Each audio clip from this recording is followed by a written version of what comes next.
Hey, hello, Hey, Pete. how are you?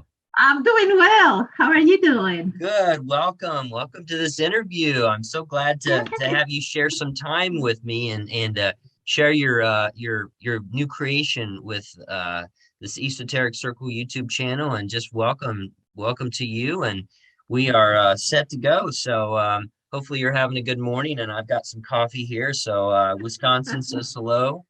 So how's Orlando doing? It is actually doing well. We got a little bit of cold, and that is a blessing. There you go. Well, we just have some dreary cold weather here, but no snow. Would love to have more snow. We have not had a lot of snow this year, so I would like to have more. But anyway, welcome. We are here to talk about this book. This is called Shades of Faith. God finds you even when you are lost. So this is a new publication, and just reading through this, I'm just really struck by the depth of your journey, your spiritual journey. And, we've met through this YouTube channel and just really connected through our sense of how our spiritual journeys have carried us this far. And it sounds like we have very similar backgrounds in terms of really a winding path to finding God. So if you would just kind of talk a little bit about just the inspiration for this book and just kind of give us some insights into your background.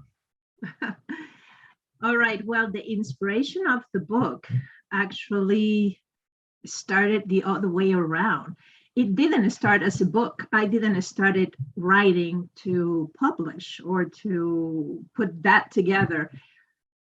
I started writing to hear myself as I was going through the struggles.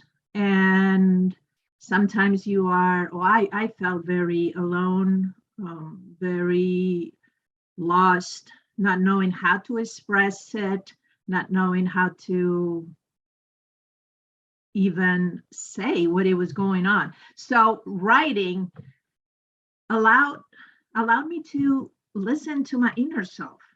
So that's how it all started. It started in a very therapeutic way. Right.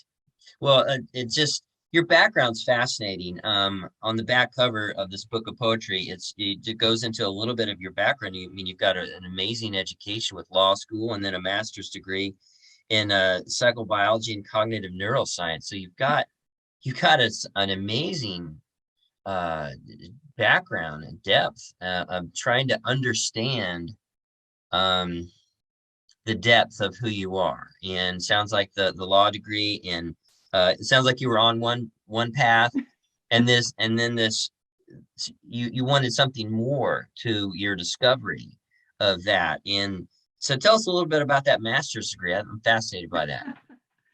Well, that is started like many things in my life by opportunities, chances, and struggles. So I had been working in the law field for over 9 years, and then I had a crisis, a major crisis that was building. It's not sudden, like you probably know.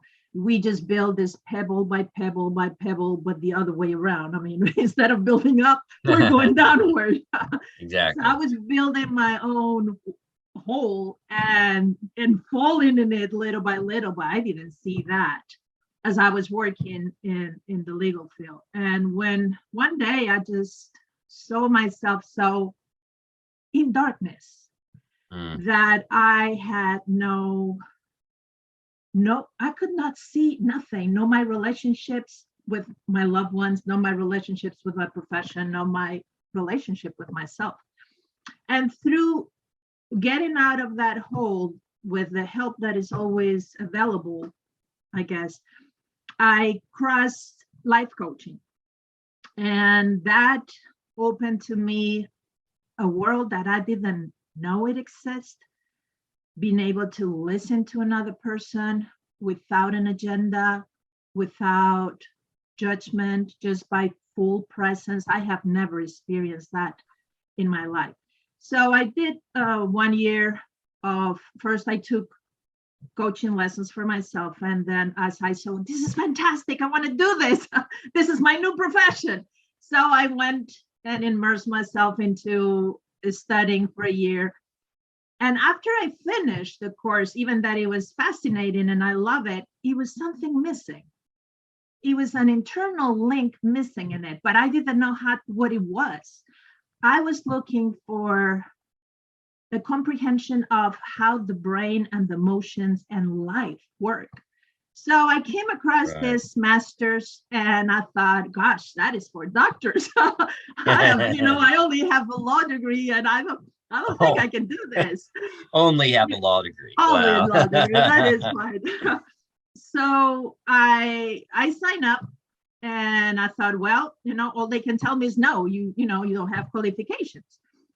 But to my amazement, they haven't excluded law students. So I found myself into this group of mostly doctors and scientists, and it helped me understand how our physiology, how our brain function in a way that we don't know. So it opened the limits that I had, and I started seeing things through a different perspective. And my idea was to leave anything with the legal field and all the Hmm. struggles and all. It was a lot of things in there that I didn't like, and I really wanted to work into excuse me, the life coaching without. I was searching but didn't know what I was searching. So stumbled into that and gave me perspective, and it also gave me a deeper understanding why some people function in a way, and we think it might be voluntarily or it might be um, intentional, when in truly many times is caused through the physiology of it. So it was fascinating. Wow, that is wonderful. So you've gotten into life coaching, so that and oh, we'll go ahead and put a link on this video to your you got a website, and that website can connect you to your life coaching It is assistance, in right? the Yeah, it is in the building, but hopefully it will work. If not, we'll make it work. Well, that's fascinating. I just think that's exciting that you're kind of branching out and I just knowing you as a short time that I have, but I just find it very effective. I think you're in the right spot here, and this poetry just speaks to me. And let's go ahead and dive into some of these poems if you don't mind, and maybe as we dive into some of these, we can kind of get an idea of some of the details on your path, because as I'm reading these poems, um, I know that we've got a few that I want to point out, and if you would like, maybe you could pick one out and maybe do a reading Okay. and of one of them that you like, that you want to share. But just to begin with, just this idea of just the process of writing too. Can you speak just real quick as we get into some of the details of these poems? Like as you're writing these poems, what was your process of writing? I mean, I love to write, and I've written, and I love to have a little notebook or a little journal with me. Are you a Yeah. jotter? Do you jot stuff down as you go, or do you have to sit down with a cup of coffee and have classical music on, like I sometimes like to do? But just what was your process? What's in terms of the whole process of writing these poems? What does that look like for you? Well, it is a therapy and a relief. Is my way of communicating. Since I was very young, writing was a way to process the world. I was very shy growing up and didn't speak correctly, still don't. But the writing allowed me to express without having the confrontation of a judgment or somebody receiving. It was me. I was writing and communicating with myself. Right. And as I went through trials throughout my life, especially when I was a teenager, I used to write as a way to expel all this energy that you feel is condensed and stuck within you. But then Yeah. writing gives it a flow. So I don't need a special set of things, just something to write on a pen. I like that idea of it's your communication with God to some extent. I mean, to me, that writing does that, meditation does that. That's the listening part of it, but that speaking to God, and you have a lot of just fascinating imagery in this book that has to do with breathing.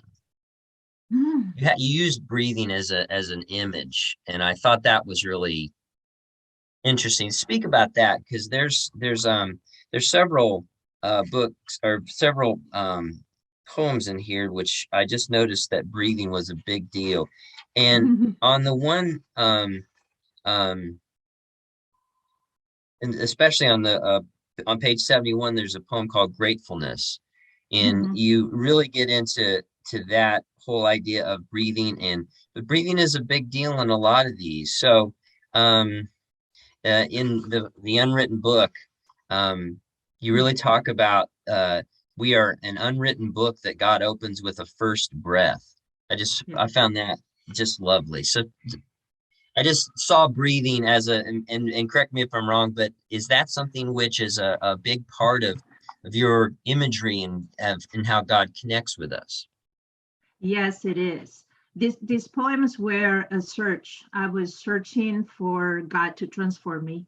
I had come to a point in life where I realized with my intelligence and with my strength and with my will, I couldn't reach what I wanted to reach, what it was to be able to love and receive love.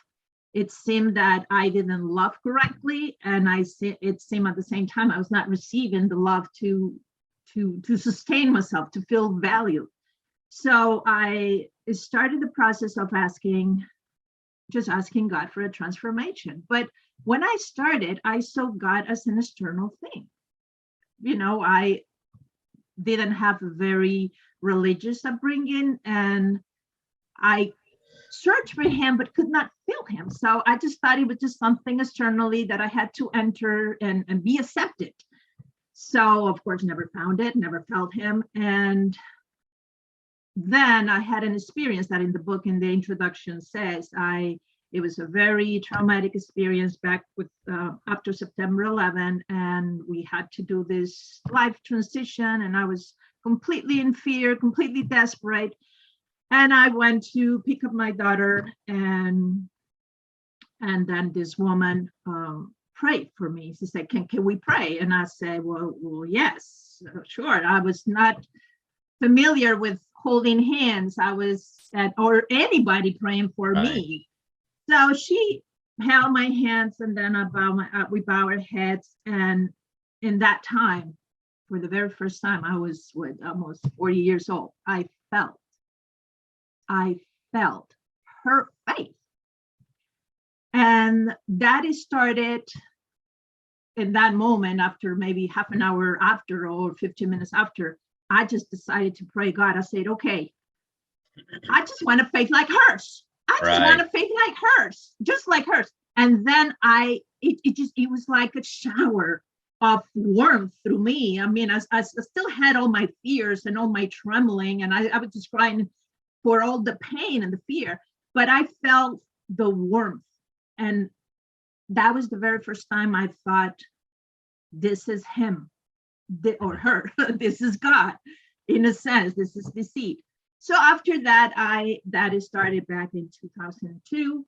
So I knew I had this seed, but I just didn't know what to do with it. So I started keep searching for God externally through books, through prayers. But then around 2012, I found Richard Rohr through the internet, about his books, and listened to many of his videos. And in one of these videos, he was explaining how, I think it was a Jewish rabbi that had expressed what was the word of Yahweh. And he said, it's just a breath. They say in the Hebrew, there are no vowels. They know it, so you just have consonants, and you're not supposed to say the word. But why? Because the word is with you in every breath. As you inspire, Nice. way. That it was so inspiring. And I thought, wow. So that was the transformation from an external God to suddenly I had God within me. Oh, And wow. through the Yeah, breath. And it was like, that's okay, fantastic. yes. Yeah, I love that. Yeah, that's a great way to put that. I love that. And by the way, Richard Rohr has he's got a little endorsement on the back of this book. So that's quite a big deal there for this book and to be endorsed by him. But that whole idea that it's almost as if it's already within you. And you talk about this in that same poem. You said the master gardener planted a divine seed in the soft spot behind our soul.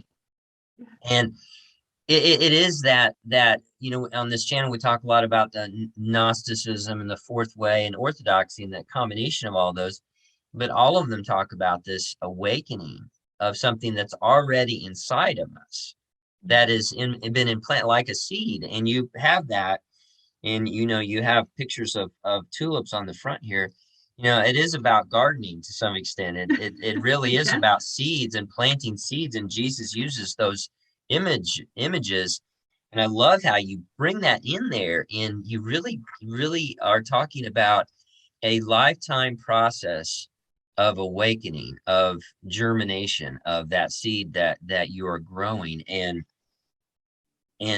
I think that in a lot of sense, I grew up in the kind of an evangelical atmosphere in central United States, and so there's a real Bible Belt um, tone to my theology, and I hear that in yours too. There's that sense that you want to encourage people that no matter what they're going through, even at their lowest point, that God is still there in them and within them, and that there is never you should never feel like you are alone or abandoned, that God can still breathe life into and this kind of CPR that God can give us, like when we Yes. think we're dead, God can breathe this life, that what in Hebrew it's that's what is it, ruah, that sense of breath. And it's just it's you weave that through these poems. um let's go ahead and dive into one of these. I've kind of referenced the Unwritten Book, which is on page 15, but is there any one that you want to dive into, and maybe another theme or the same theme? That one is pretty good, actually. The 15, the that goes exactly into that. I think when this poem came through me, it was very long and it came through me. And as I read it, it was like I was getting the meaning for the first time. In a Yeah. sense, I thought it was like automatic writing. I just sit down and it just started writing by Let's go ahead and have you read that, and yeah. and then, because it's not that long, let's go ahead, because it has this images of breath, and I'll just go ahead and be quiet. You go ahead and read this. All right. The Unwritten Book. We are an unwritten book that God opens with the first breath. The master gardener planted a divine seed in the softest spot behind our soul. We beckon destiny to scribble our book for us, unwilling to see that our blank pages will be written with invisible ink that cannot be erased until the end of time. Breath by breath, we write our experiences by the mighty pen our mind dictates as we interpret life experiences. We remain unaware how we borrow unconsciously alphabet letters from everything we encounter since that first breath. We are an unwritten book with leather covers and bone spirals, and each book has different number of pages, but no one is better than another. If only we knew we are an unwritten book made of divine blank pages that holds eternal possibilities to become, with an invisible ink made just by God at the tip of our fingers, to tell our story in God's name. What will you do with your life if you just knew you are an unwritten book with sacred divine ink that will create your reality as you write in it? Oh, that's awesome. I love that. And the whole idea of divine ink. Oh, James Joyce uses that imagery in Finnegan's Wake. That this divine ink, there's this divine ink that is written within our logos. It's just, he doesn't use the word logos, but just that whole idea of free will. I really like that idea that you touch on there, that you're asking the reader, what are you going to do with your own life? That sense that, what are you going to do with your time that you've been given? And that is a real theme that runs through all these poems, is that is there is something to do. There's a task that we are given with this breath that God gives us. And what are you going to do with it? Are you going to allow God to live through you? Yes, there is this search that I think others call it, I'm not sure if that is what they refer by magnetic center, but it was this search since I was probably 12 that I had to find the meaning of my life. Why do I exist? Why do I exist? And throughout my life, I just couldn't find a really meaningful purpose until I went into this huge crisis. And then I knew there is my purpose in life is for me to allow transformation so I could live openly into what the moment is, and where my weaknesses, that is probably a constant also through the book, also actually can flip and become a strength through the self-knowledge. So the finding of the life purpose, in my case, is all internally connected to that breath, is all internally connected to all the possibilities that I cannot see with my little mind, but I can allow to happen as I'm moving forward. So there is this sense of not limits if I allow my mind not to create those limits for me. Love it. Do you have another poem that you want to get to and focus on with the same type of imagery and theme, or maybe a different theme, maybe something else that you would like to focus on?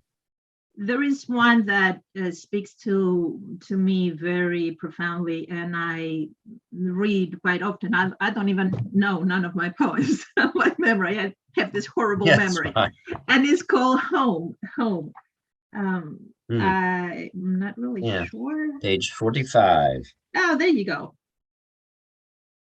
Now this, at the end of this poem, this has some Gnostic imagery in it, and I wanted to ask you about that. So yeah, let's I want to hear you read this.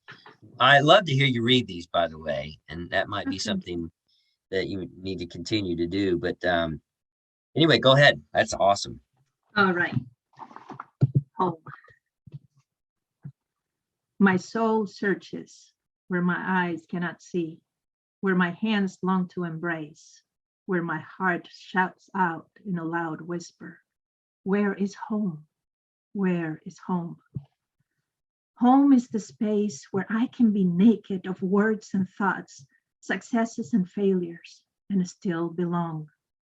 Home is the space where my deepest sorrows and highest joy find expression and understanding. Home is where I wish to live every minute, and where I wish to die as my time runs out. Home is a sanctuary that opens its doors as we find our feet at the last step. Could be life is about living at the last step. God is home, no matter where I live, which language I speak, which culture or country I give my daily labor. At last I have found why my roots are nowhere to be found on earth, because I belong to God. God is my home. I love it. So anything, I got my questions on that, but I mean, what is that? Why is that such an important poem to you? It is because I was born and raised in Spain in a family that prides strongly about our nationality and our culture. And I could not find myself, I mean, of course, I found myself proud of where I came from, but I didn't feel that exclusion of the rest and just mine. It would just, I just couldn't. So we moved through our lives and lived with my husband in different countries, and my mother will ask, well, are you ready to come home? And I could not tell her, well, that's home, but this is home too. And I asked myself, why do I feel that way? Is it wrong? I always felt like it was something wrong with me for feeling that way, that I just did not belong where I was born, or I didn't belong where I was living at. And that lack of roots, I thought it was something wrong. And I felt very awkward about even talking about it. When this poem came through, it brought the relief, because then I knew I am in this body, but there is something in me that has roots that are, like I say, in a cloud, and I don't know, in the air. They're not roots on earth, they are roots. So finally, I have found the answer of, where are my roots? Where is my home? Where is my true home? Yeah. Well, the images within Gnosticism, and we talked about this a little bit on some of these videos, that um, the Gnostics were all over the place theologically, but the Valentinian Gnostics in particular had this idea that that the universe is a prison, and that the earth is this oubliette, this dungeon, and that Christ is the guide. Christ is that guide that helps to literally guide us up out of this dungeon, and that we are gathering folks, and that's why it's called this esoteric circle, that we're gathering folks to take care of one another as we are awakening to the fact that we are here, and almost in spacesuits. Our bodies are almost like spacesuits.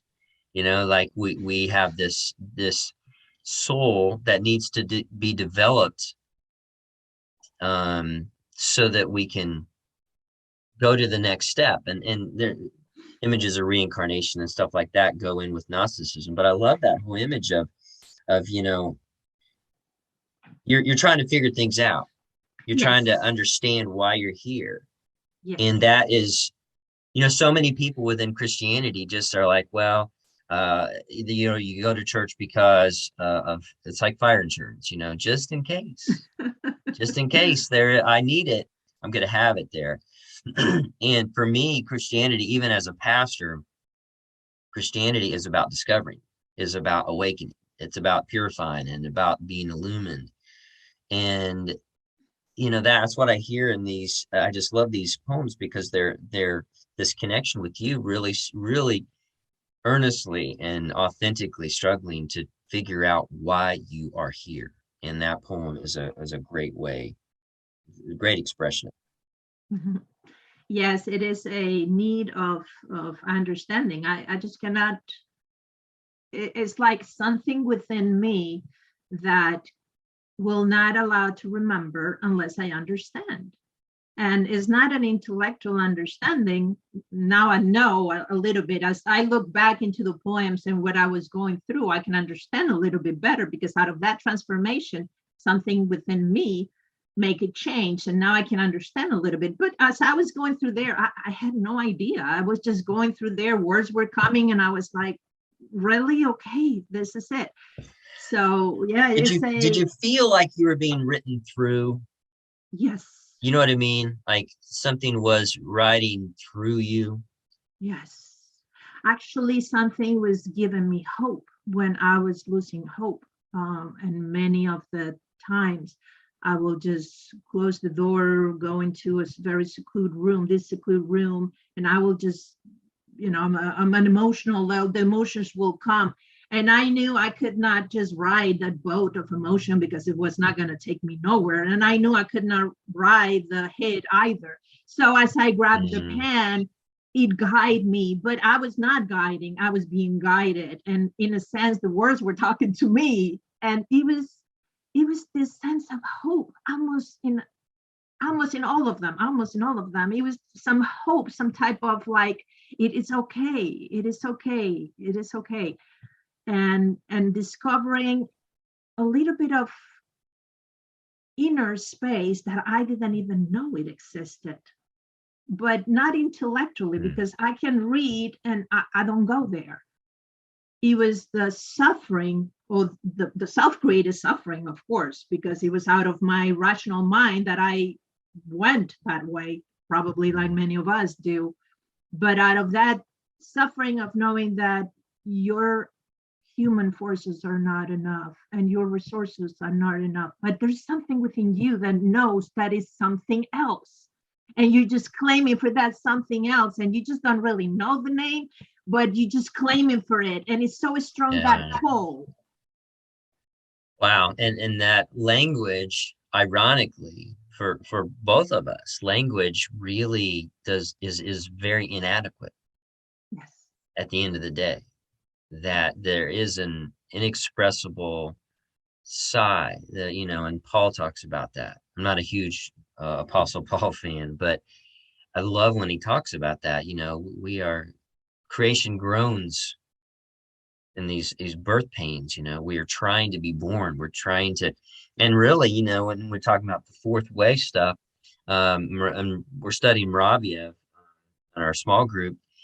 He really does talk about how the second birth is the goal. That second birth while we're here, whether that's the awakening of the pineal gland or the logos or magnetic center or whatever, or home. Basically, your image of home, to me, sounds like it's the image of the logos that you find in John 1-5.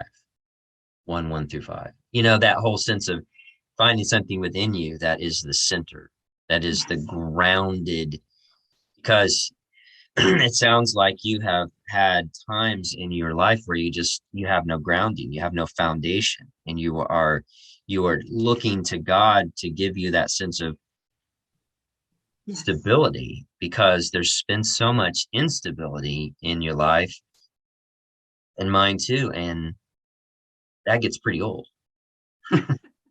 I mean, over and over and over again. And most people are on pain medication or on alcohol or addicted to various things to deaden that.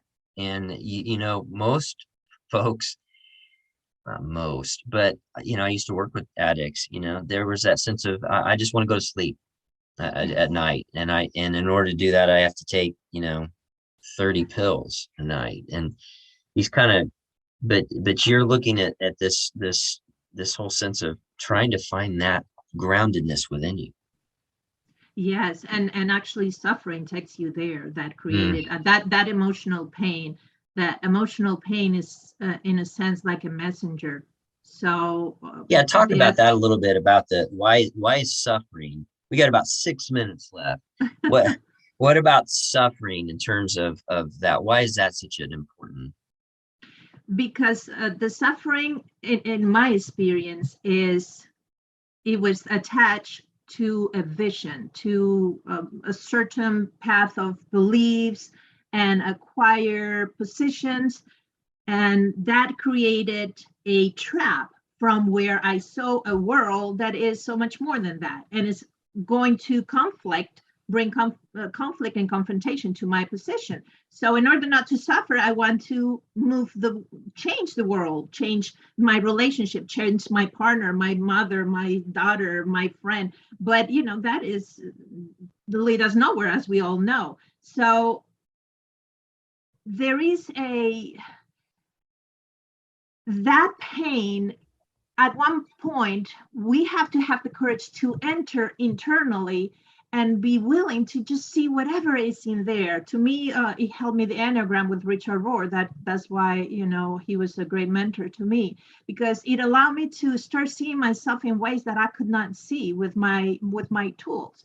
And through that, it's extremely painful, but it's so liberating, because it's the pain of taking away a clothing that was attached to you. And of course, as you're ripping it up, you're ripping a part of you. You just don't know what is happening. And that is the pain, but it's liberating, because if you're able to completely take it out, at least that piece, one at a time, you are lighter, and your understanding of where you went, what happened to you, and how it interpreted it gets a different sense.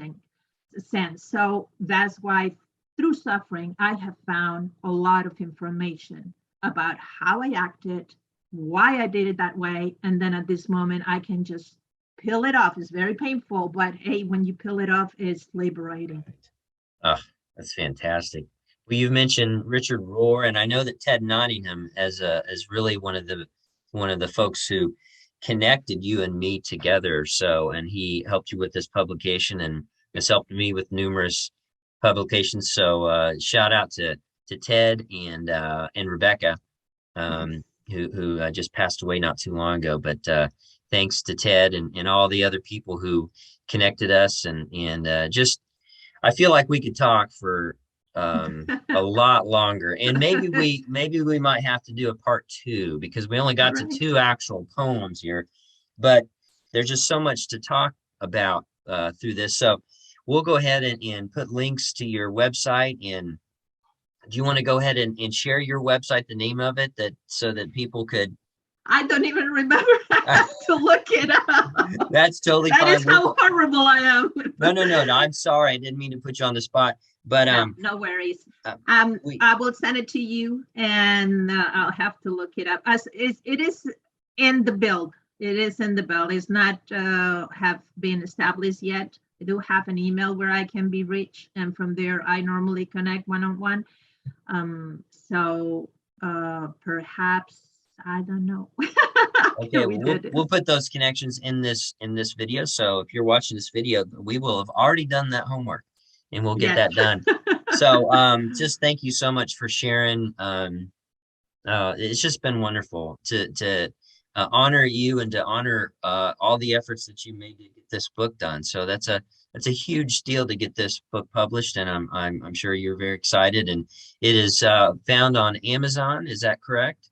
That is correct. Yes, it has the English and the Spanish version, both under my name. Yes. All right, so it's called Shades of Faith.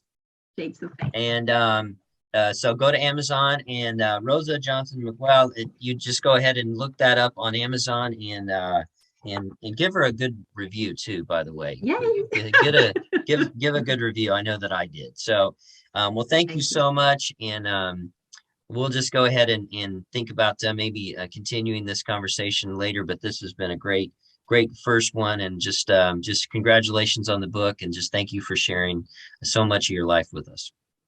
Thank you, Pitt. Thank you for the opportunity. You're welcome.